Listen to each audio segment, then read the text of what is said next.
Ora, muito boa tarde e bem-vindos a mais uma edição do Jogo na Mesa. Connosco em estúdio para comentar a atualidade desportiva temos Armando Almeida do Porto, Daniel Monteiro do Sporting e Rui Bahia do Benfica. Comecemos pela grande reviravolta que houve em Alvalade a contar para a Champions. O Sporting tinha perdido 3-0 na primeira mão dos oitavos de final, frente ao Bodo Glimt. Estava obrigado a fazer um resultado histórico para passar à fase seguinte, e acabou mesmo por conseguir. Venceu por 5-0 com golos de Gonçalo Inácio ao minuto 34, Pedro Gonçalves ao minuto 61, Soares aos 78, Maxi já no prolongamento aos 94 e Rafael Nel fechou as contas aos 120 mais um. Daniel, uma segunda mão completamente oposta à primeira, qual é que terá sido a grande diferença? Terá sido apenas a parte psicológica ou terá mesmo entrado na diferença no campo técnico-tático? Ora, boa noite a todos. Isso é uma boa pergunta.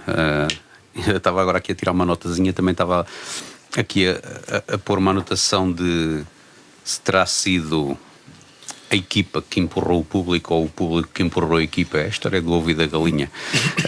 E neste caso, quer dizer, claro que houve diferenças a nível tático, mas houve também entrada de jogadores que simplesmente foram para a sua posição. O regresso do Maxi, Pedro Gonçalves jogou titular,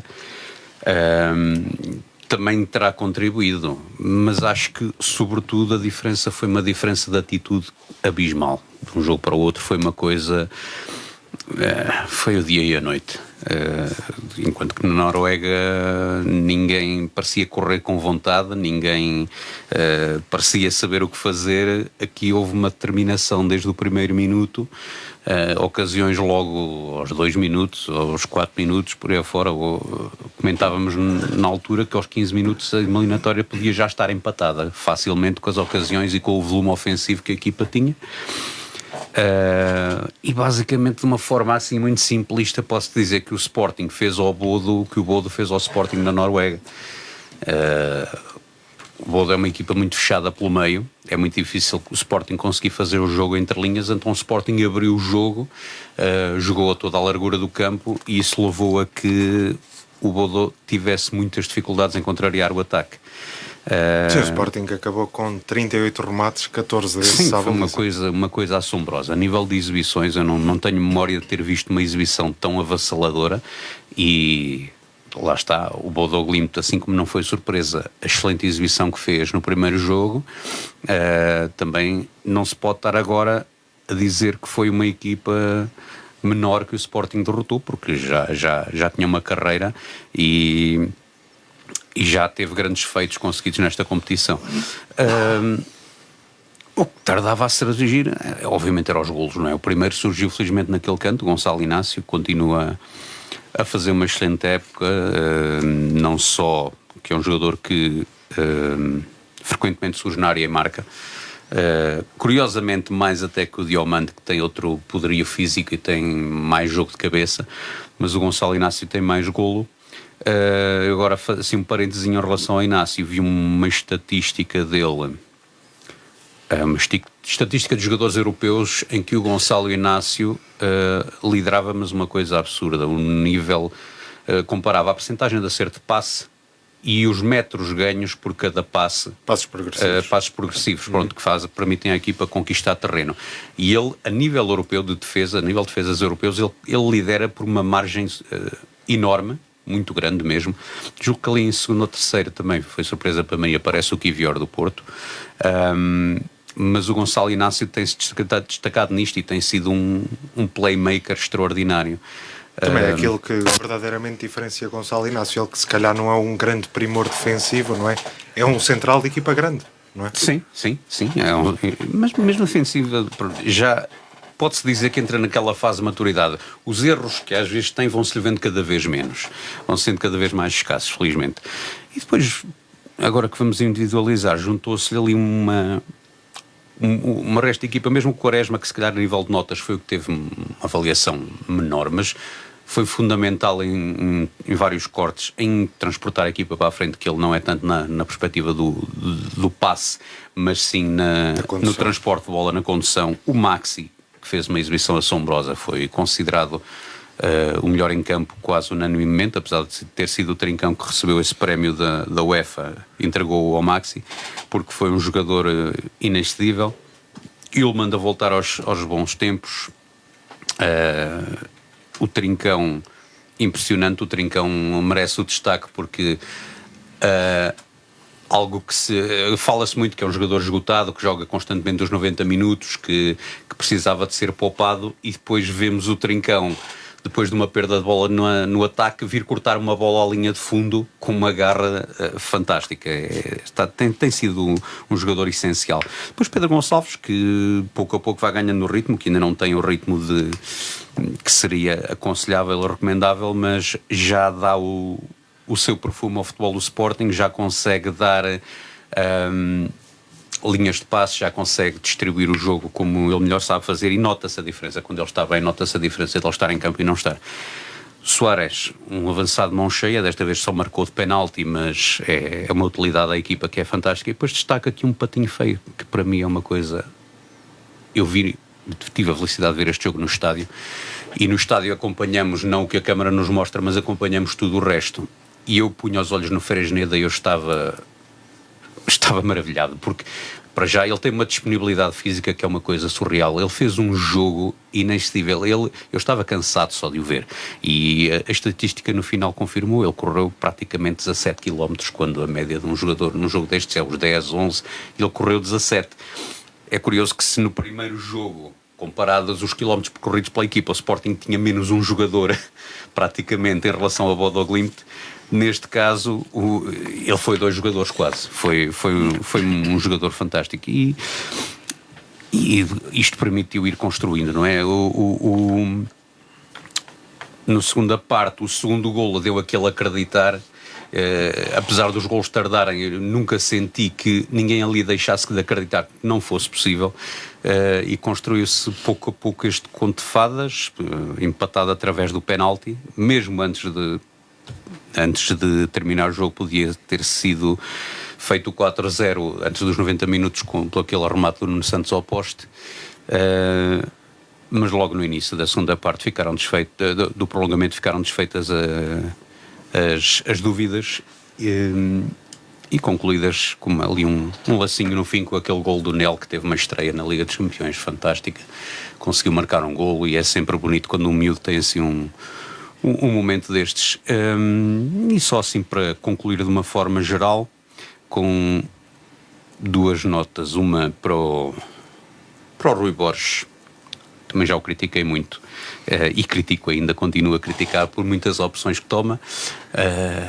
Quando corre bem temos que lhe dar mérito, e ele também teve muitas excelentes opções neste jogo, nomeadamente quando na segunda parte colocou o De Baste, logo a seguir ao 2-0, colocou o De Baste para o lugar do Quaresma, e o De Baste, como sabemos, até já tem historial a jogar a médio, tem uma grande qualidade de passe, e tornou-se, junto ao Inácio, mais um distribuidor de jogo, uma vez que o Bodo era praticamente inofensivo a nível atacante.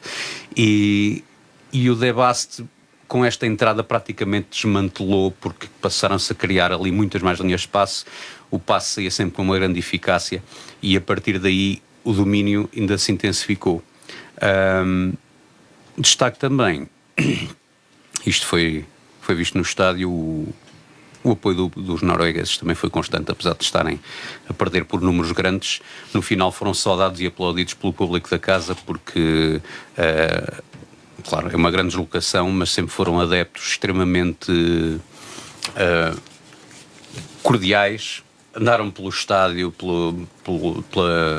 pelas zonas de convívio antes do jogo, e tudo extremamente tranquilo, e tudo extremamente animado, e é aquelas coisas bonitas que o futebol nos traz.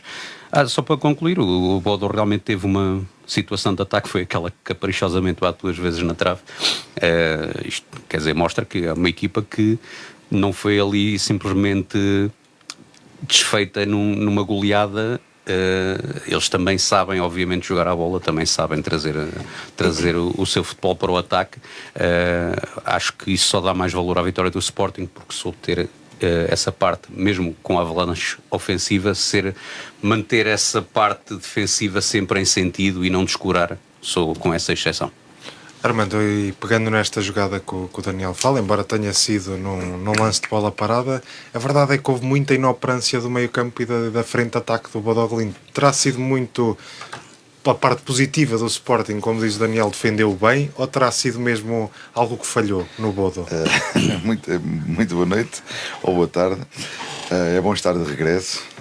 Eu não vinha preparar, sinceramente. Ontem o Telmo deu a disponibilidade ontem e pronto, e aqui estou eu. E vem o suplente luxo. E vem o suplente luxo, não é o Gonçalves, mas. Tens que entrar devagarinho para não te lesionar. Devagarinho. Faz um pique, agora está a coxa. Eu quando abandonei foi mesmo porque já estava a sentir que a reforma estava a chegar. E agora. Mais uma pré-nota da estatística que o Daniel falou do Gonçalo Inácio, e bem, porque acho que a nível europeu, ainda que o contexto seja o nosso campeonato, portanto vale o que vale, e vou dizer isto em relação ao Gonçalo Inácio e vou dizer em relação ao Kivior. E isto é sinal que ele não viu os jogos do Porto, para ter ficado surpreendido com esta estatística do Kivior, que de facto é um central. Lá está, para a nossa realidade, e acho que temos que pôr sempre o contexto, porque depois percebemos quando vamos para fora, mas isso dava para outro programa e aqui estaríamos. Bem, em relação ao Bodo Glimt, eu acho que não tirando o mérito ao Sporting, que obviamente o teve, porque fazer uma remontada de 3-0 é sempre de valor, seja contra qualquer equipa que seja, ainda por cima uma equipa de Champions, ainda que lá está, venha de um campeonato onde não é campeão. Às vezes as pessoas pensam que estamos a falar de uma super equipa, não é campeão do país dele. E foi uma equipa, eu por acaso agora estava aqui a perder um bocadinho de tempo enquanto o Daniel falava. O Bodo Glimt corre mais que o Sporting este jogo, curiosamente, tem mais quilómetros percorridos, mas depois fui fazer uma comparação com o jogo com o Inter Milão, que curiosamente o Bodo Glimt elimina e ganha nas duas mãos. O Bodo Glimt tem uma particularidade que o Daniel não referiu aqui, mas que é um campo muito específico, que é um piso sintético e, portanto, causa sempre muitas dificuldades a quem lá joga e quem não está habituado, porque a diferença é enorme, ainda por cima para quem joga futebol, que não é o meu caso, mas vejo muito futebol e leio muito, e, portanto, percebo que para os jogadores, aliás, havia jogadores antigamente quando tinham lesões nos joelhos, quando eram em pisos sintéticos, não jogavam por simplesmente porque era um fator agravante das lesões. Portanto, lá é um contexto diferente. O verdadeiro valor do Bodo, penso que se é depois quando apanha estas equipas de outra valia, porque não é comparável. O ano passado, quando o Porto perdeu lá, eu lembro-me o que é que toda a gente disse, parecia que estávamos a jogar com a equipa de amadores, e de repente de um ano para o outro, porque não passou um ano, passou 8 meses ou 9 meses, parece que tornaram-se super profissionais de elite. É a mesma equipa. Curiosamente, eu não lembro da classificação do ano passado do Bodo. Este ano sei que não foi campeão, mas isto para contextualizar, porque de facto jogar lá as equipas sentem muitas dificuldades. O Mourinho com a Roma já lá levou 6. Portanto, mas atenção, que o Bodo ganhou em Madrid, com o Atlético, e ganhou em Milão. Sim, mas já não é só em casa. Não é só em casa, mas precisamente era aí que eu ia. Pronto, este jogo com o Inter Milão é um jogo, se vocês forem ver a estatística com o Inter Milão,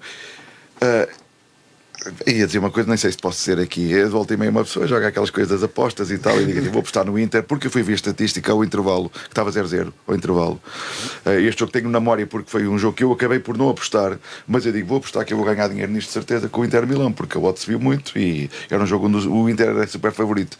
Era uma coisa escandalosa, que eu digo assim, isto vai dar goleada. Mas o Inter também apostou no chuveirinho e não vai dar goleada, porque se nós formos analisar este, e vale o que vale, não estou a desmerecer o Sporting, nada disso, quando se remonta uma eliminatória 3-0, seja quanta equipa for, tem que ter mérito, mesmo que fosse para a Taça de Portugal montar um 3-0 contra uma equipa. Portanto, agora, por exemplo, o Bodo remata mais em Alvalade do que a Inter, tem mais cantos em Alvalade do que teve em Milão, tem mais posse de bola em Alvalade do que teve em Milão, correu mais quilómetros agora aqui para não estar a dizer asneiras, mas correu mais quilómetros correu mais quilómetros no Sporting do que correu em Milão. Portanto, à partida, basicamente andaram-se a cansar para nada, porque o Sporting neste jogo bate recordes. Mas Daniel, eu só quero chegar a este, fez correr o adversário. Eu só quero chegar aqui, e muito bem. Eu acho que o que faltou no Inter para desbloquear uma eliminatória na altura foi marcar o primeiro.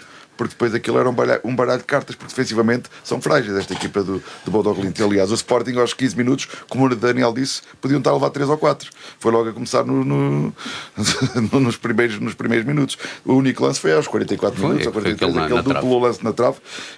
Agora, estás a contrariar o selecionador do Brasil, Carlo Ancelotti. Era o que eu ia dizer. O Ancelotti disse que é a equipa que melhor defende na Europa. Eu não posso contrariar um dos melhores treinadores do mundo. Eu estou a dar a minha opinião. Agora posso estar erradíssimo. Não, ele é que está errado. Agora não parece. Isto para contextualizar, obviamente foi um grande jogo do Sporting. O Daniel estava lá e deve ter visto um daqueles jogos que vão ficar na memória para sempre. São destas memórias que a gente fica, ainda por cima numa gloriosa noite europeia. E agora está tudo na mão, tudo pode acontecer. Portanto, e parabéns ao Sporting, que fez um jogo extraordinário, mas é só para acalmar também um bocadinho o Daniel. Sem mais. Rui, como é que tu viste este jogo? Muito boa tarde a todos, aos nossos ouvintes. Este jogo começou logo na segunda-feira, quando eu vejo as declarações do treinador do Bodo Glimt, e o Armando falou aqui, efetivamente o Bodo Glimt não é campeão, mas começou a ter tiques de campeão, de gente grande, quando viu estes resultados efetivamente a surgirem, porque ele, no que ele diz nas declarações antes do jogo, que na minha opinião, uma equipa habituada a atacar começará o jogo com elevada intensidade desde o apito inicial. Sabia ele. Posso prometer uma coisa, vamos correr bastante, somos uma equipa física e conseguimos percorrer mais quilómetros. Mas o correr, desta vez foi sem pressão. Foi atrás da bola. Porque atrás da bola. E depois o Sporting jogou mais largura, a bola correu. Ele acabou por dizer que sabemos que o Sporting vai entrar com tudo, não temos medo de ninguém. Quer dizer, já é logo um patamar que ele pôs ali. E quando eu ouço estas pessoas falarem antecipadamente desta maneira, eu digo, onde é que estava o Glimt do outro lado? Temos a questão que tu disseste do terreno deles, do piso sintético e tudo mais. Só que a comparação com o Inter é realmente esta, é a velocidade que o Sporting imprimiu. E o Inter é um futebol mais pausado, andavam ali. Eu acho nestas coisas, acho que há muito mérito quem ganha, obviamente, mas também há muito. Quando a diferença de valores é muito grande, e sinceramente acho que o Inter tem melhor plantel do que qualquer uma das equipas em Portugal. Portanto, tem que haver um relaxamento muito grande, a ver daqueles jogos onde corre tudo bem. Nós fomos analisar as estatísticas do Inter com o Bodo, se formos ver, em termos de remates, não, que o Sporting tem mais remate, não, em termos de remates. Curiosamente o Inter remata 32 vezes e o Sporting remata 39. O Sporting tem mais, mas quer dizer, mas mesmo não assim, existe esta estatística. Sim, mas o Inter de Milão meio que perdeu a cabeça nesse jogo porque eles a dada altura só cruzavam para a área. E aí os jogadores era fácil, eles acham que aquilo que é fácil acabava por entrar. E às vezes a sobranceria paga-se caro nestas situações. Exatamente. Mas ao Rio, deixa-me que diga uma coisa e aproveitar agora que venho aqui. Venho pouco, portanto tenho que dizer várias coisas. Eu vi gente benfiquistas nas redes sociais, e vocês também devem, o Rui não tem redes sociais, mas o Daniel deve ter visto nas redes sociais, benfiquistas, e eu diria ilustres benfiquistas da cidade da Guarda, a pedirem o treinador do Bodo Glimt para o ano para o Benfica. Mas é verdade aquilo que eu estou a dizer. Não foram muitos, mas ia pedirem depois. Já agora têm que acrescentar e um relevado sintético. Mas troca por troca, Mourinho para o Bodo. Exatamente. Mourinho aceitava. Isto não há nada aqui a dizer. Isto digam o que disserem. O Sporting lá, se foi pelo terreno, não foi o Sporting de cá, mas o Sporting, todo o mérito, entrou em campo com tudo e podia ter logo na primeira parte ficar resolvida a eliminatória. Já foi terem que ir a prolongamento, já foi imerecido, porque podiam ter resolvido logo a questão. Porque efetivamente aquela bola no poste, aquilo nem é uma grande oportunidade, porque a bola é bombeada, bate da parte de cima, é a pingar. O guarda-redes está lá. Absolutamente não fez nada. Portanto, é um mérito total do Sporting, e o Bodo, que já se achava alguém grande, como dizem os garotos, eu já sou grande, e enganaram-se, porque efetivamente não. O Sporting também já vinha preparado e estudou bem os jogos do Bodo Glimt e viu que eles, efetivamente, como é que um selecionador brasileiro pode vir a dizer com estes resultados com 32 remates e 39. Falou antes, depois do Inter. Ele está habituado a ver como se defende no Brasil. A melhor defesa da Europa, por amor de Deus. Portanto, e agora, em relação ao Sporting, quer já dizer que o Sporting, por algum motivo, vendeu os Giocas ao Arsenal, que ele agora é o pior jogador que lá tem. Portanto, aquilo já deve ser algo combinado. Melhor marcador da equipa.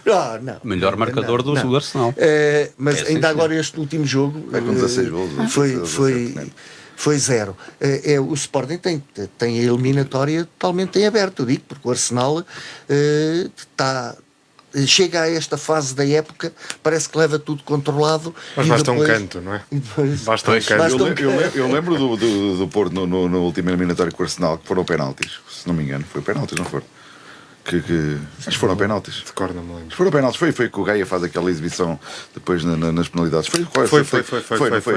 E portanto, eu acho, honestamente, e sem ponta de ironia, acho que o Sporting, não digo que seja 50-50, porque lá está, os valores, os orçamentos são diferentes.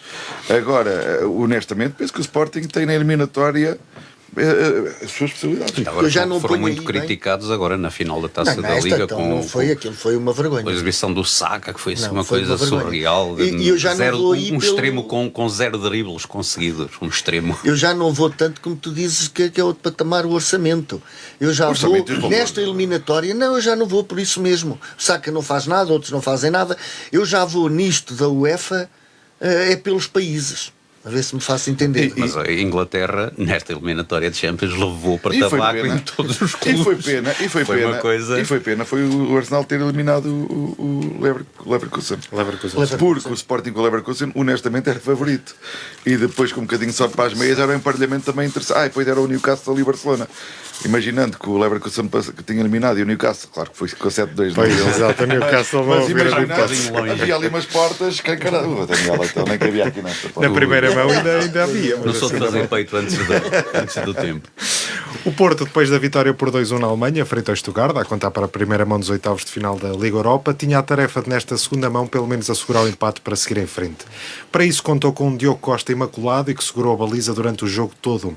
O Porto se tem então domínio de bola, mas sempre com olho nas transições rápidas, e foi precisamente nessas transições que nasceram os 2 golos do encontro, por William Gomes, ao minuto 21, e por Froholt, ao minuto 72, num golaço de fora da área.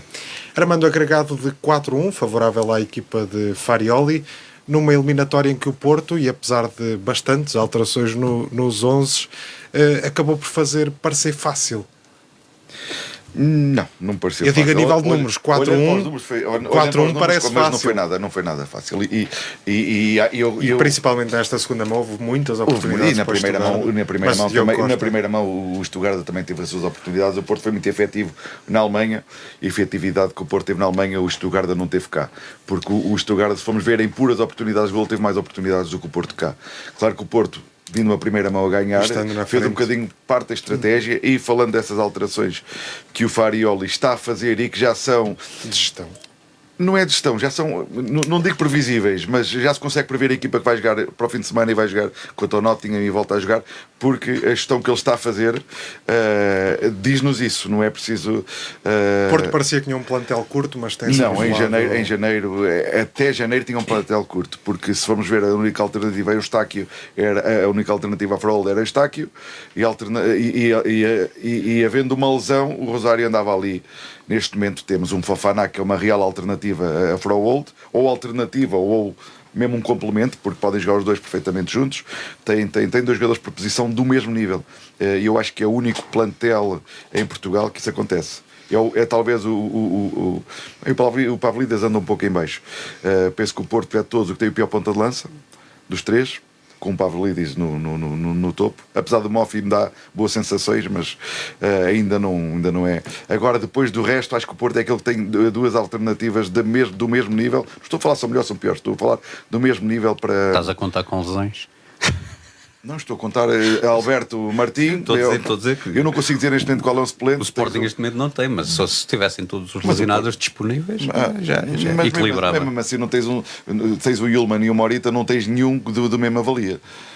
É diferente. E para as alas igual do Sporting, quer dizer, se não tem Trincão e não tem hipótese, é diferente do que lá ter o Luís Guilherme e o... nem sei qual seria o outro. Não, o Trincão joga a segunda avançada. Não é igual. Agora o Porto... O Trincão joga no meio. O que é Eugénio Catampa. O Piatuzewski é de facto um achado. Acho que é um achado. É o scouting do Porto. Aquilo que eu criticava tanto neste momento é Vilas Boas, por favor, deixa de estar durante muitos e muitos anos, porque é assim, foi buscar Froholt, que ninguém conhecia, nunca tinha ouvido falar num Froholt. Ainda é um jovem. Às vezes esquecemos que vai é um buscar jovem. Piatuzewski com 17 anos, que é mais novo do que o Mora, às vezes parece que não, mas é um achado, que é um fenómeno.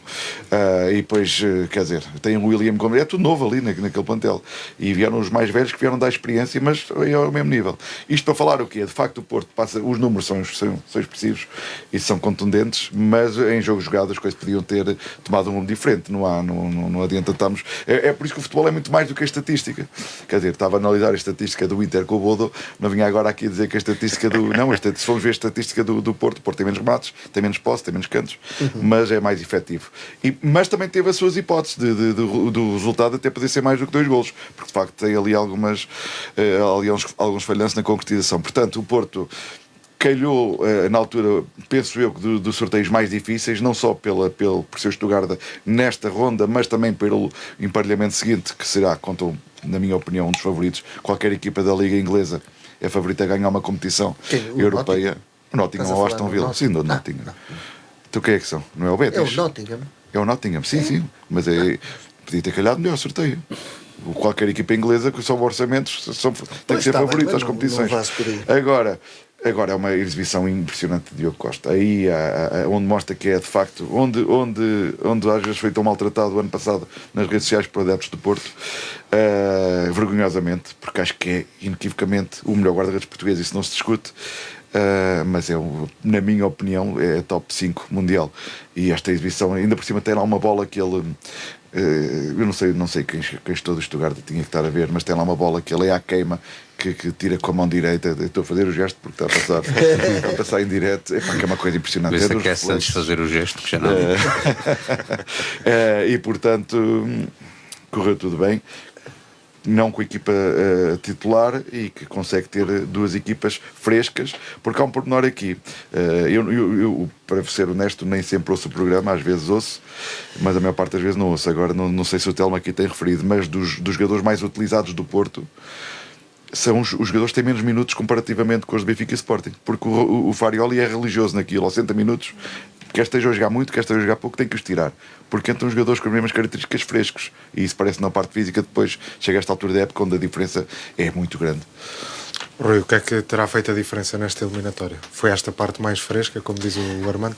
Não, esta eliminatória, como disse o Armando, disse que a parte fresca nesta eliminatória, mas ajuda. Não foi. Esta eliminatória é um bocado enganadora a nível de números. É claro que tiveram esta noite um São Diego, e o Porto foi nas transições e na eficácia. Transição e eficácia e um guarda-redes, porque esta eliminatória, vendo pelos números, até parece que foi fácil. Ganharam lá 2-1, ganham cá 2-0 e isto correu tudo bem. Mas não, o Porto é que foi eficaz neste jogo e soube, e o Porto tem esta virtude, fisicamente estão muito fortes nesta altura da época, e isto vai também com estes jogadores que vão entrando e dá força aos que entram, os que já lá estão tão bem, dá força aos que entram, e está aquilo tudo muito equilibrado. Agora que o Stuttgart, apesar do seu 4º lugar na Bundesliga, pronto, porque se eles marcam aqui, se têm uma oportunidade aqui que marquem primeiro, as coisas ficavam mais complicadas, mas não conseguiram. O guarda-redes está lá para isso, excelente guarda-redes. E a eliminatória, no cômputo geral, o Porto foi mais eficaz e mereceu passar a eliminatória. Daniel, para ti também mereceu o Porto? Sim, já foi tudo dito. O Stuttgart tinha se calhar ali a tarefa, como tinha o Sporting, claro, as devidas proporções a nível de números, mas de virar uma eliminatória. E o Sporting conseguiu o gol aos 30 e tais, o Stuttgart nunca chegou a conseguir este golo que lhe permitia, e isto depois é a pressão que vem daí, é a frustração, é a cabeça que já não pensa como deve. O Porto beneficiou de uma excelente exibição do guarda-redes e o golo não surgiu e permitiu nas transições construir um resultado 2-0. No resto acho que já foi tudo dito. Agora pela frente tem ali, acho que é bastante nivelado as equipas que estão pela frente agora, ainda em prova na Liga Claro, Europa. Começa a ser muito nivelado. Há ali talvez um maior poderia ali num Bolonha, por a equipa italiana, mas acho que as equipas portuguesas têm capacidade para fazer uma gracinha, e o Porto acho que é candidato a vencer a competição. Para ti, Rui, também é candidato o Porto a vencer a competição? O Porto até, se calhar, já houve uma final de Futebol Clube de Porto Braga. E não me admira que não calhasse. Este Braga, também que na Hungria foi 0, completamente verdade. Zero, e chega aqui ao intervalo, já tem a eliminatória virada, e o Ferencváros também aqui não tem uma oportunidade sequer de golo. Portanto, eles, é o Betis, o Braga é com o Betis, portanto, são eliminatórias que estão totalmente em aberto, e não me admira nada que até surgisse outra final entre os dois. E para ti, Armando? Se o Porto é favorito? Não, se o Porto tem potencial para ganhar, sem dúvida nenhuma. Não é o favorito, mas tem potencial. Não é favorito, porque a eliminatória com o Nottingham acho que é 50-50 também. Eu considero até porque o Porto está numa altura da época onde honestamente acho que vai ter que, não é decidir, mas ele vai ser a imagem daquilo que foi com o Stuttgart. Não vai lá não nos admiremos que na eliminatória contra o Nottingham, por exemplo, o Froholt, que é talvez o jogador da época do Porto, seja suplente como foi com o Stuttgart, ou que o Mora seja titular, como normalmente nos jogos de maior risco normalmente seja suplente. Portanto, o Piatuzewski, por exemplo, não está inscrito porque o Porto teve que abdicar e abdicou dele. Portanto, vai jogar o William, vai jogar Borja. Portanto, porquê? Porque o Porto no campeonato é a grande aposta. Agora, que tem reais possibilidades de ganhar a competição novamente, que felizmente já festejei 2 vezes, tive a oportunidade de festejar, isso não tenho a mínima dúvida. Vamos então para a Liga, para a jornada 27. O Benfica recebeu e venceu o Vitória por 3-0. Golos de Prestiano aos 14 minutos, de Pavlidi, já na segunda parte, ao minuto 55, e ao minuto 74, o autogolo de Beni fechou o resultado. Rui, alguns remates perigosos por parte da equipa de Gil Lameiras, e também 10 minutos fortes ali a abrir a segunda parte, mas sem ser isso, a verdade é que o Benfica foi fazendo aquilo que quis com o jogo. Mesmo quando concedeu a bola à equipa de Guimarães, o Vitória parecia algo inoperante, não tinha grande capacidade para criar perigo. Como é que analisas este jogo? Este jogo eu analiso dos primeiros 14 minutos. São 14 minutos em que o Benfica entra muito bem. Aos 14 minutos marca um golo, fica a ganhar por 1-0 e desliga a ficha, que isto está tratado. Já fizemos o que tínhamos a fazer, desliga a ficha, e agora o Vitória, que efetivamente está em 9º lugar, o presidente que até se demite se não atingir o 5º, portanto já deve estar a fechar as malas, e eu vejo isto mesmo totalmente descrente. Eu não vejo um Benfica que chega, marca um golo e deixa jogar. E o Guimarães, na primeira parte, não empata, porque o Nelson Oliveira não encosta bem, porque senão acabava por ser o empate. E isto é um jogo sem chama, 3-0 é totalmente enganadora. 3-0 é totalmente enganadora, porque marca o segundo, que o defesa fica ali preso, não sei quem é que o puxou, de haver alguma toupeira ali que lhe deve ter prendido o Piton, e é um autogolo. Só depois daí é que sim que se pode dizer, e vem o meu treinador depois a dizer resultado 3-0, mas se formos ver bem poderíamos ter marcado mais 2 ou 3. Mas quem é que lhe deu 2 golos de mão beijada? Foi o Vitória, Eu tenho que ser realista naquilo que vejo. Mas crees que falta um objetivo para os jogadores para falta mais? Tudo. Nos jogadores do Benfica falta tudo. Eu via uma equipa que ao fim de 14 minutos é o Guimarães, que está com posse de bola, que podia ter empatado. O Benfica não faz nem mais um remate à baliza praticamente na primeira parte. E o treinador, não sei se era por causa de ter olhado muito tempo para o ecrã, que estava lá antes do jogo começar, no minuto de silêncio, totalmente apático. Deixava jogar, via a equipa atrás, sem procurar a bola, sem pressionar, sem nada. E não há ali ninguém que se levante e que dê 2 berros, que anime aquele pessoal, é o público que começa a ficar saturado, começa a assobiar e a equipa não reage. Portanto, alguma coisa tem que faltar naquele balneário. Porque estes jogadores que tanto se apregoa e que agora estão em igualdade de pontuação com o Sporting, parece que não querem mais. Não querem. E eu tenho que dizer isto, porque isto não é o meu Benfica. Mas achas que os jogadores já deram o campeonato como perdido? O campeonato já. Isso totalmente perdido. Agora, temos um segundo lugar. Há uns milhões pela frente. Estão à espera de quê? Que agora venha um milagre, como já andam a fazer contas, se for uma das equipas que ganha a taça o Porto ou o Everton, não é? Que estão em zona de Liga dos Campeões, que abra mais uma vaga. Por amor de Deus, isto não é atitude nenhuma de um Benfica. Isto é sofrer constantemente em jogos do Benfica, e isto tudo por demérito dos próprios treinadores, que não tem ninguém que lhes diga alguma coisa, senão eles só fazem aquilo que o treinador consente. Portanto, se eles o fazem, é porque é-lhes dito, olha, basta marcar um golo que depois vamos descansar. Eu encaro isso muito bem quando se está em todas as fases. Está na Liga dos Campeões, ou na Taça UEFA, está na Taça de Portugal, está na Taça da Liga. Agora não. E depois ainda vem o jogador no final, na flash interview, dizer que é uma vitória merecida e que agora que tivemos uma semana completa as coisas estão... mas estes jogadores vivem noutra realidade. Eu não vejo nada. Uma equipa que está uma semana inteirinha sem se preocupar com outras competições e depois tem esta atitude de nada, com um Vitória de Guimarães, com um Vitória Sport Clube, eu pergunto, como é que o Benfica quer chegar a algum lado com esta atitude?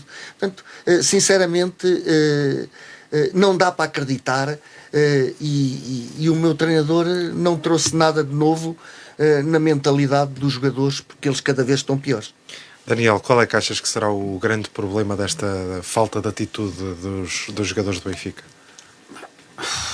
Acho que não é nada de novo, que já cá falámos. O Mourinho se calhar temos aquela expectativa que seja a raposa velha, mas por outro lado também se calhar está agarrado a velhas ideias e precisa ali de se renovar de certa forma. O Rui falou aqui no Mourinho apático, de estar apático. Há situações que não lhe vejo apatia nenhuma, quando é para se virar para o outro banco ou para protestar com a arbitragem, aí já não tem apatia. Quer dizer, ele se calhar podia estar apático, estava com medo, se está tipo com pena suspensa ou assim, que fosse mais castigado agora de forma mais severa. Não sei, eu realmente tenho essa expectativa, e como agora na sequência do que o Rui acabou agora de dizer, o Benfica só com uma competição com que se preocupar, em que se concentrar, supostamente deveria dar mais, né? Quer dizer, pontualmente ainda está ali nos calcanhares do Sporting, certo? Animicamente, a nível de exibição, não se pode dizer o mesmo. Não é uma equipa que se veja com aquela garra, aquela motivação para ir agarrar o segundo lugar, pelo menos. O resto já foi dito, é um resultado enganador, porque o Vitória fez por mais. Claro que não se coloca em causa a vitória do Benfica. Os números sim, até porque 2 dos gols foram 2 ofertas praticamente. O Rios agradece, ganhou aqui um balão de oxigênio para agarrar a titularidade, que é algo que eu saúdo, porque é um jogador que acho que tira dinâmica ofensiva ao Benfica. O resto ali umas surpresazinhas. O Barrenechea a central, não sei se para descansar ali um pouco o Otamendi, para o poupar. Vinha da lesão. E sim, mas em muitas outras circunstâncias não haveria cá. Mas ele até na conferência antes disse que ia jogar o Enzo. De resto, sim, já tudo foi dito. Foi assim um jogo um pouco estranho nesse aspecto, que acabou por desnivelar para um resultado 3-0, quando o que se passou em campo não refletia isso. E tu, Armando, como achas que os jogadores já desistiram até completamente do campeonato e agora com as 3 equipas portuguesas irem à Champions? Os jogadores não sei, o Rui já. Eu já.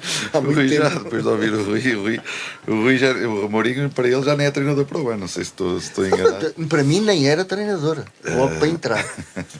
Eu disse-o abertamente. Eu já apanhei o Rui nessa fase e que o Rui não vai mudar de ideias, nem que só um título europeu que pode agora convencer o Rui. Mas tu achas que o Mourinho é treinador para o Benfica? Se eu acho que ele é treinador para o Benfica, eu acho que o Mourinho é um super treinador. Eu acho que os últimos anos onde o Mourinho treinou efetivamente não lhe deram oportunidades de poder conquistar títulos. Os únicos que podia conquistar, ele conquistou. Foi a nível europeu, onde de facto as forças estavam mais equiparadas. Porque se ele fosse campeão no Tottenham ou no Roma, era um milagre que fazia. Agora, se me perguntas assim, o mesmo Mourinho faz a diferença que fez há 20 anos no Porto? Não. Por um motivo simples. Eu posso dar aqui uma analogia. Dentro da minha área, houve guitarristas que apareceram e que foram os fenómenos na altura, um Jimi Hendrix, sei lá, um Eric Clapton, e que era um Santana, e que depois, por aquilo que os outros aprenderam com eles e por aquilo que depois tiveram ferramentas para evoluir, deram um salto que eles não conseguiam atingir. O Mourinho foi um visionário, foi um Jimi Hendrix de futebol, mas depois aquilo torna ciência. Aquilo que é desconhecido, que o Mourinho trouxe novidade, e o Daniel disse, pode falar melhor que eu, está na área e portanto deve dominar isso melhor que eu, mas é agora aquilo que como adepto que pelo menos me dá essa percepção, foi um visionário, desenvolveu novas metodologias de treino, desenvolveu novos conceitos de treino com bola, a nível psicológico, parece-me a mim que é o mesmo. Agora depois os outros copiaram e aprenderam a fazer, e as ferramentas mas os outros conseguem fazer. E deram um salto. Não. Há 20 anos atrás, onde é que havia isto dos dados GPS para ver quanto é que os jogadores corriam, quanto é que não corriam? Eu tenho os livros todos do Mourinho, que o Mourinho para mim e terá sempre lugar na história do Porto, o melhor treinador da história do Porto, pelo menos. Mas agora, eu lembro de história deles, que eles em viagens viam vinho e tudo. Hoje é possível isso? Tenho muitas dúvidas. Porque isto evoluiu tanto a nível de treino, a nível de alimentação, a nível de controle de peso, a nível de dados GPS, que parece-me aí que ele terá ficado um bocadinho para trás. Agora, na parte psicológica e tudo, que era aquilo que efetivamente também ele foi uma coisa. Eu acho que neste momento isso já não faz a diferença no futebol atual, porque está tudo muito mais modernidade. E quando as coisas aparecem, depois há pessoas que pegam nos instrumentos. E é como aos telemóveis. Se demos um telefone agora a pessoas de gerações que nunca pegaram telemóveis, tem alguma dificuldade. O meu filho com 3 anos chega e vai ao telemóvel. Mas então e depois pegam na ferramenta. Vai contratar um treinador ferramenta tecnológica só para que já está desatualizado. Pois é isso, mas pegam nesta ferramenta tecnológica, quer a nível de análise, quer a nível depois de treino, e eu acho que ele aí não terá. Mas essa é a minha opinião, posso estar erradíssimo. Agora que é um super treinador e como instituição, Mourinho é maior do que todas as equipas em Portugal, tirando os 3 grandes. Aí não há dúvidas, e o nosso campeonato ganha um interesse. Agora, se me perguntares, é o treinador que vai devolver os títulos ao Benfica, já tenho algumas dúvidas. Se o futebol tivesse como há uns anos atrás, aí não tenho dúvidas que era. Agora, em relação ao jogo, eu não vi o jogo, nem pensava vir aqui sequer, portanto nem me preocupei em ver o jogo do Benfica. Já não faço muitas contas ao Benfica. Estive a ver um bocadinho dos golos e dos lances, e de facto aquilo está um bocadinho repartido, porque o Vitória podia ter marcado em algumas situações onde o Trubin teve mérito. Há um ou outro lance que até foi bafejado pela sorte, que defende a bola com os pés e tudo, sei que a bola foi feita com ele, mas E os golos, como disse o Daniel, 2 delas são ofertas que daquelas coisas que às vezes ou os jogadores não estão concentrados ou não têm, ou não sei, ou perdem o foco. O Vitória é que me custa porque não me custa porque emocionalmente não me diz nada, como não dizem os outros, tirando o Porto. Agora, acho que é sempre uma coisa curiosa, que é a cidade que tem os adeptos que estão mais envolvidos com o clube, tirando os 3 grandes, é o Vitória. Nem Braga, porque Braga há muitos adeptos do Benfica, se calhar até mais do que o próprio Braga. Mas Vitória não, em Guimarães é tudo adepto do Vitória. E depois não percebo como é que o clube não consegue dar aquele salto de estabilizar, dizer assim, pá, não digo que seja o quarto grande, porque em termos de orçamento, porque em termos de orçamento Braga percebo que é uma cidade diferente, com uma dimensão diferente e que com os patrocínios e quem mete dinheiro nos clubes tenha outras possibilidades. Agora, para um Vitória não ser regularmente o quinto clube em Portugal, anda sempre nisto, que é um vai-vem, despede treinadores, é quinto, depois é nono, depois na época a seguir, se for preciso, está cá, não há muitos anos, teve em vias de ser divisão, depois anda e não dá para perceber porque aquilo que move um clube, na verdade, são os adeptos. E nisso o Vitória... E consegue-se desbaratar uma vitória numa competição, como teve este ano, que é uma coisa que um clube como a Vitória não tem regularmente, e um plantel jovem com potencial, muito jovem, com muito bons jogadores, sim. Muitos bons jogadores, e não se capitaliza isto para uma época bem conseguida. Okay. Para mim é um caso de estudo, porque era aquela cidade e aquele clube que eu diria que tinha tudo para ser não digo o quarto, mas o quinto regularmente, porque os outros clubes, se formos ver, tirando o Famalicão, que tem ali um investimento forte, mas agora já nem tanto, e outros clubes que vão aparecendo com mais ou menos investimento. Mas depois, o que é que... Não Chega ao fim de semana e tem 100 pessoas no estádio. Chega ao fim de semana e tem 100 pessoas no estádio. Não é? O Vitória tem uma massa adepta tão ferrenha ou mais do que ao nível dos três grandes. O Sporting foi à Alverca do Ribatejo vencer a equipa da casa por 4-1, num jogo que estava mesmo obrigado a ganhar para recuperar o segundo lugar. Os golos para o Sporting foram de Pedro Gonçalves aos minutos 22 e 86, de Luís Soares ao minuto 50 e de Catama ao minuto 68. Do lado do Alverca, o golo solitário foi marcado por Maresi ao minuto 83. Na altura estava 3-1. Daniel, um jogo que até nem teve muita intensidade, mas apesar disso acabou por terminar em goleada. Sim, e o início não deixava antever, que até foi bastante repartido. O Alverca, enquanto tentou dar uma boa réplica, criou ocasiões. Na transição, uma equipa forte. Sim, na transição, conseguiu ali aproveitar perdas de bola da parte do Sporting, enquanto conseguia recuperá-la na saída de bola. Criava um perigo, não efetivamente assim, grandes remates, não, o mais perigoso, julgo eu, aquele cruzamento que não lembro agora do nome do ponta de lança, o Sandro Lima, cabeceia perto do posto, mas pronto, nem sequer vai à baliza, na primeira parte é a ocasião mais perigosa. Com o Sporting conseguir o golo e depois de conseguir o segundo, o Alverca desabou um bocado, mas mesmo assim ainda consegue fazer um golo através de um ponta de lança ali bem interessante que ele tem, que é o Maresi, e uma grande execução. O jogo, eu tinha um bocado de medo, porque jogos após eliminatórias europeias são sempre... Há ali uma regra, são quase sempre mal conseguidos. Felizmente não se confirmou. O Pedro Gonçalves a titular e já com mais capacidades, nota-se que consegue ali transmitir mais do que é o seu futebol ao jogo. E é o jogador em destaque. 2 golos, tem que se destacar. O primeiro é um golo típico a Pedro Gonçalves, é um passe para a baliza, aquele remate que não vai com grande força, mas vai colocado no sítio certo. Há de destacar aqui ainda na primeira parte a lesão do Nuno Santos, que é de lamentar. Um jogador que estava a tentar, e estava a tentar regressar depois de uma lesão gravíssima. Foi a primeira titular, vez que 500 dias depois. A primeira vez que é titular, e lesiona-se. Felizmente, pronto, não é uma lesão do mesmo tipo, não é no mesmo sítio, é uma lesão muscular que acontece, mas é de lamentar. Com isto, e também só dei a opção do Rui Borges, mesmo tendo o Ricardo Mangas no banco, que estava sem ritmo, também vinha de lesão, apostou no Vajanidis, mas colocou do lado esquerdo para não fazer já a última vez que o Sporting tinha jogado com os laterais trocados, tinha corrido mal com o Fresneda do lado esquerdo. Portanto, o Vajanidis foi para o lado esquerdo e funcionou bastante bem. Depois, no início da segunda parte, há aqui um episódio que tenho tenho que lhe dedicar aqui alguns minutos, porque é das coisas mais surreais que eu me lembro de ver no futebol. Não podes dizer isso, é o melhor árbitro português. Posso dizer. Melhor, não sei para quem, para alguém será, mas quer dizer... creio que é o único árbitro português que vai apitar o Mundial. Basta dizer que estamos aqui constantemente, e acho que é transversal, independentemente do clube, a criticar os jogadores que simulam, que já o fizemos aqui, já esta época, que as simulações são algo vergonhoso, ainda mais numa altura em que temos VAR, e quando temos um jogador que se levanta e vai dizer ao árbitro, não, isto não é penalti, o prémio é um amarelo.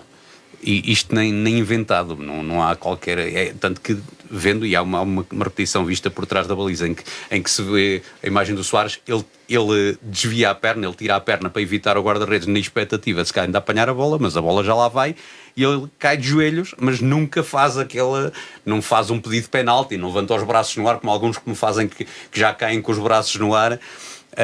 Nada disso, levantou-se e foi dirigir-se ao árbitro a dizer que não era penalti e o prémio é um amarelo. Isto é inqualificável. Já falámos aqui tantas vezes em punir os árbitros que deviam ser chamados à pedra por não fazerem o seu trabalho corretamente. Este era um caso gritante, mas teve ali o reverso da medalha lindíssimo, acho que foi quase poético, que foi no lance seguinte, nem 2 minutos passaram, o Soares recebe a bola e me faz um remate fantástico para dentro da baliza e ali a cerejinha no topo do bolo é a forma, ele marca o golo e fica quieto e vira-se para o João Pinheiro com aquela cara de, como quem diz, olha, não preciso de penaltis, obrigado, mas fez aquela cara de mau que eu estava a ver mesmo. Tu queres ver que ele fazer esta cara de mau lhe vai valer um segundo amarelo? Já não digo nada, desde que eu vi um jogador ser expulso por gritar eu já estou preparado para tudo. Além disto, depois foi um jogo com 4 grandes golos, 5, o do Alverca também é muito bom, os do Sporting particularmente 4 excelentes golos, o Geni continua a sua fantástica época, marca um golo fantástico, o do Pedro Gonçalves livre direto, que também é uma coisa bastante rara, pelo menos no meu Sporting, vermos golos de livre direto. Eu acho que o último que me recordo tinha sido o Jóqueres, marcar golo de livre direto. E não pronto. Há tanto tempo. Foi, mesmo assim a frequência é bastante rara. É bastante rara. Foi um resultado que era essencial, um jogo que era essencial ganhar, construiu-se um resultado até um pouco avolumado, uma vitória justíssima, apenas só aquele lance em que, pronto, é muito mérito do avançado do Alverca, mas a defesa do Sporting, neste caso já ali o De Basto e o Quaresma, já não fecharam como deviam e permitiu ao Alverca marcar um golo. De resto, tirando a lesão, porque o Pedro Gonçalves, pelo visto, foi uma queimbra e saiu por precaução, tirando a lesão do Nuno Santos, foi um jogo muito positivo. Armando, em 2 minutos, o que é que achaste deste jogo? Em 2 minutos, dizer que o Sporting podia ter aproveitado para marcar já o jogo com o Tondela. Jogavam 6 em Alverca, estavam perto, e à noite jogavam em Alvalade com o Tondela, porque de facto, apesar de na estatística, ao intervalo, o Alverca, curiosamente, tinha mais remates que o Sporting, mas tem um... Não, mas remates... Sim, mas tem, aliás, mas aquele de Real Perigo foi aquela cabeçada que passou. No final da estatística apareceu lá na Sport TV o homem do jogo, Pedro Gonçalves, 2 remates, 2 golos, não sei o quê. Mas não contabilizaram um que ele fez que foi completamente quase para fora do estádio. Ou seja, só contabilizaram os 2 que foram à baliza mesmo. Eu só não concordo com o Daniel nos 4 grandes gols, porque aquele guarda-redes do Alverca, eu sou sincero, eu não me lembro de uma coisa assim. Jogou algum frango?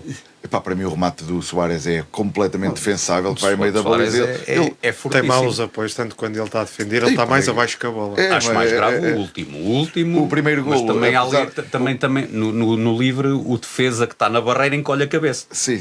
Pronto, é isso. Por isso é que dei os grandes golos. O primeiro gol é uma oferta do Lincoln, que tem tudo para... Querem ser, é a nova moda sair a jogar. Lá está, estamos a falar do Mourinho, o Guardiola é o grande culpado disto tudo. Porque foi trazer esta mentalidade. Depois esquecem-se que nem todos são Chaves e Busquets e que querem sair ali a jogar. Tem algum cabimento ali. Está bem que a referência dele, quando olha, é ver os jogadores do Alverca, nem vê o do Sporting, mas depois ele é jogar com a cabeça baixa. O Rui Costa, na altura, que acho que foi daqueles, e Zidane e Rui Costa foi jogavam sempre cabeça levantada. Eles aí têm percepção, ele ali não tem, tem que aliviar. Estás a tirar o mérito ao Pedro Gonçalves. Não, se vês da forma. No remate, grande golo. Não, aliás, e não é só no remate, porque se vis o lance, ele corre para aquele sítio, ele antecipa que a bola viria para ali. O Lincoln é que ali não pode querer sair a jogar, mas é a nova moda, pronto. E o grande culpado é o Guardiola, que é para mim o melhor treinador da história. Pronto, uma ressalva aqui. E em relação ao jogo, é um jogo que não tem história, e em relação a este lance, aí sim, concordo com o que o Daniel disse em relação a este lance específico, porque é nítido que ele não simulou. Mas caso tivesse simulado, era amarelo. Sim, caso tivesse mesmo dizendo não é penalti, aí tinha que ser amarelo, mesmo tendo dito, porque senão qualquer isto tomava faz uma entrada de pé juntos, olha, eu magoei. Armando, o que eu quis dizer é, eu percebo, mas isto é o que nós queremos, isto é o que deve acontecer, não há penalti, o jogador vai dizer, a partida tem que ser premiado. Sim, porque ele não simula. O grande erro disto é que o João Pinheiro tem três grandes erros. O primeiro é marcar o penalti, que é como é que ele ali marca penalti. Sim. Portanto, o segundo é a distância que ele estava do lance. Não sei se vocês já viram isso. Ele estava no meio campo. Ele cansou-se. Ele estava no meio campo. Correu, foi sprint. Correu muito. E ele ainda anda cansado. Portanto, ele consegue avaliar do meio campo e teve a certeza que era penalti. E terceiro, não sei se depois foi o ego dele ou não o ego dele. Espera aí, enganaste-me, ainda gozaste comigo a dizer que não era, então espera que vais lá. Só vejo porque de facto hoje ouvia um comentador na televisão, o Pedro Sousa, a dizer nunca mais volta um jogador, nunca mais vemos isto. Aquilo que era de louvar, que era o Soares, que era uma atitude de louvar, até porque hoje estavam a falar disso, e é verdade, ele se quisesse cavar o penalti, ele cavava fácil. Porque ele arrastava o pé e ele até o tirou. Ele até nisto teve mérito. O Soares que tenta jogar porque sabe que tem hipótese de ganhar a bola, ele não se equilibra, se a bola não vai tão para a frente, ele de facto ele pensa que vai ganhar a bola e por isso também não deixou o pé, tudo certo até aqui, e depois teve uma honestidade que não foi compensada e não faz o mínimo sentido, e é nestas situações que os árbitros pensam que deviam ter voz, porque não é só depois dizer que são os coitadinhos, mas depois também não justificam, no fundo são interveniente direto do jogo, direto e desequilibrador muitas vezes, que não foi o caso. Rui, em 2 minutos. 2 minutos, vou poupar muito tempo. Depois de tudo o que foi dito e tudo o que eu concordo, quando digo que quando eles, para mim a questão é, quando eles reclamam e levantam sequer o dedo, tem que ser. Agora naquele caso, qualquer jogador cai durante o terreno do jogo em qualquer sítio e ninguém é amarelo. Agora, ali é surreal. E portanto, para acabar, o jogo perfeito... Eu não sei se tu percebeste, mas o Soares, ele olhou para o Yulmans. Ele até lhe perguntou isso na coisa, como é que tu fazes? Para estar sempre a falar e nunca levas o amarelo. Então eu sou sincero, levo o amarelo. Como é que tu fazes? Não sei se vocês viram na transmissão. Não, mas para acabar, jogo perfeito para os Champions, para o Sporting. Vamos ao Porto, que foi a Braga, num jogo que, na teoria, seria o mais complicado entre os dos jogos que faltavam até o fim do campeonato e não vacilou. O Braga que teve muita bola, mas foi maioritariamente estéril e as grandes ocasiões foram sendo para os Dragões. Apesar disso, só ao minuto 51, Niakate cai na área e é assinalado um penalti favorável ao Braga, que foi convertido com sucesso por Zalazar. Farioli, a querer dar a volta ao jogo, faz as alterações que acabam mesmo por dar a vitória ao Porto, William Gomes ao minuto 69 e Seco Fofana ao minuto 80. Armando, o jogo que para muitos era aquela grande barreira que faltava ao Porto para seguir tranquilamente rumo ao título, concordas com estes adeptos? Para mim, que análise fazes? Para mim era a grande barreira, e acho que honestamente o campeonato já podia estar decidido nesta altura, porque é aquele lance no último minuto, no último segundo, com o Sporting não me sai da cabeça, aquela estupidez do Francisco Moura, que depois disso, mesmo em lance onde não precisa pôr as mãos atrás das costas, lá anda sempre com as mãos, mesmo em lance onde depois perde a vantagem toda que pode ter em relação ao atacante, mas pronto, é tudo ao contrário. O campeonato, penso, nessa altura teria ficado decidido. Depois a segunda oportunidade de checkmate, entre aspas, porque o futebol pode mudar de uma semana para a outra. Até podia ganhar este jogo e depois perder agora em Braga e estamos aqui e voltámos a estaca 0. Mas olhando para trás, o jogo Benfica também me está, porque ganhar 2-0 penso que não é muitas vezes onde se vê uma remontada numa segunda parte em jogos entre grandes. E agora era a terceira checkmate que eu, ao tal minuto 50 e qualquer coisa, ou 60 e qualquer coisa, que o Braga se põe em vantagem. 54, e agora também quero falar da arbitragem. Foi uma arbitragem que, em todos os lances de dúvida, decidiu contra o Porto. Todos. Não, há lá um Todos. lance que não. Todos. Não. Tem o lance do Zaidu na entrada da área, que é afastado escandalosamente, que depois no contra-ataque, curiosamente, dá um contra-ataque perigoso do Braga. Quarto até interrompe o jogo para o Zaidu ser assistido na repetição. Como é que Quarto não marca ali? Mas é a entrada da área. Depois tem ali 2 lances de possível vermelho, que para mim não são vermelho. Que para mim não são. Mas com um bocadinho de imaginação podia ter inventado ali um cartão vermelho. Ou seja, em lance de dúvida foi sempre quanto ao Porto. E depois tem esse lance da grande penalidade, que só em Portugal é que se vê isto. Porque depois o Farioli, aí sim e bem, disse: este é penalti. O jogo do. E vai, porque é um jogo que está na memória e foi com o Porto como interveniente do Benfica no Dragão. Tinha que ser penalti também. E não estamos aqui a discutir se não é ou se não é. Agora, se aquele é, o outro tinha que ser também. Porque aquilo não é penalti em lado nenhum. São estas chicas espertices dos jogadores que agora começam a aproveitar-se e dizem: os árbitros marcam penaltis a isto. Então eu vou sentir o garramando-me. Lá está, vamos voltar àquilo, à conversa do Soares. É precisamente o oposto. Que é a honestidade, é tentar não tirar proveito de um lance irregular. Os outros é precisamente o contrário, é tentar enganar o árbitro e depois vão ao VAR. O VAR também não tem como dizer que não, porque de facto está ali uma mãozinha, mas que não é por aquilo que cai. O Benfica, ainda agora há pouco tempo, com o Real Madrid marca um golo para mim, no lance Otamendi, que também não é penalti, tem as mesmas circunstâncias. Os jogadores, é a chique espertice dos jogadores, e que de facto, não sei como é que isso vai acabar, porque não é fácil acabar-se. Agora, os árbitros têm que lá pôr aí jogadores no VAR e que percebam um bocadinho mais daquilo, porque eles leis percebem. Mas depois de movimentos e dizer assim, isto é uma coisa normal do jogo, se calhar falta-lhes. Mas eu acho que os árbitros, pelo que eu sei, até gostam de jogar as suas futeboladas e as suas peladinhas. Portanto, eles próprios deviam às vezes ter um bocadinho mais bom senso. Agora, em relação à exibição do Porto, só este parênteses da arbitragem, até porque eu se calhar não volto cá este ano, portanto, agora se o campeonato... dá lá o Tabébia. Portanto, em relação ao campeonato ficou mais... Este era o jogo mais difícil, teoricamente. Agora eu já vi o Benfica há uns anos festejar um campeonato na viagem da Madeira e depois porque é Estoril, do Marco Silva, e antes de uma visita ao Dragão, com o campeonato na mão. Recebeu o Estoril, antes da visita ao Dragão, e o campeonato foi-se. O Porto são 7 jogos, 3 fora, que é Estoril, que é o Estrela da Amadora e o ABS. Portanto, se olharmos teoricamente, penso que são jogos acessíveis. Agora as equipas começam a lutar pelo pontinho, pela manutenção, uns para outros para ir à Europa. Por qual pontinho é que o AVS vai não lutar?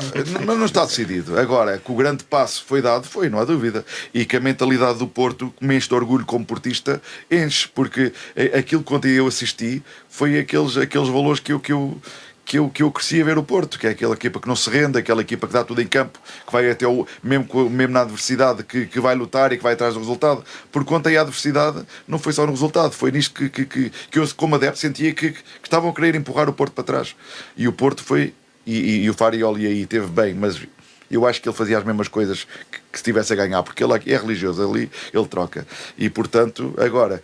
Depois lá está, o Porto tem uma segunda equipa ao mesmo nível quase que a primeira, tirando o lateral esquerdo, que nenhum deles é mas ainda menos mal ainda eles os dois e fazer mas no resto de todas as posições o Porto está muito bem servido e portanto permite que depois aquilo que é diferencial muitas vezes nos jogos, que é a parte física, e o Porto está com uma dimensão física que, como eu não me lembro, há muitos anos uma equipa em Portugal, com aquela intensidade, onde joga mais em transição, porque se formos ver a nível de posse de bola, o Braga é a equipa que mais posse no campeonato, depois é o Sporting, o Porto acho que é a quarta equipa do campeonato, portanto não é uma equipa que privilegia a posse, agora é uma equipa que sabe os momentos todos onde tem que ter a bola e onde tem que ir sempre com muita velocidade.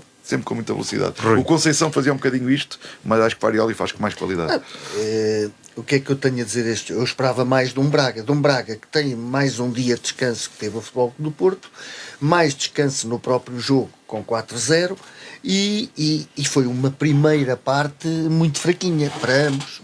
Uma primeira parte muito fraca. Surge o lance do penalti. Isso é a tal coisa. Há realmente um agarrão na camisola à frente e outro atrás, mas é tal critério. Uns marcam, outros não marcam. E é isto que não se entende. Pronto.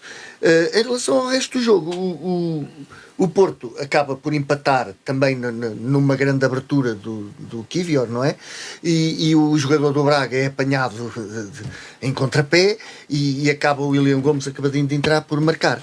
Depois o caso do jogo, e só aqui contradizendo o coisa, que ninguém põe estas imagens, é aos 71 minutos que tem que ser expulsão para o jogador do Porto, que é uma entrada de pitons à perna. Vale o que vier. É uma entrada.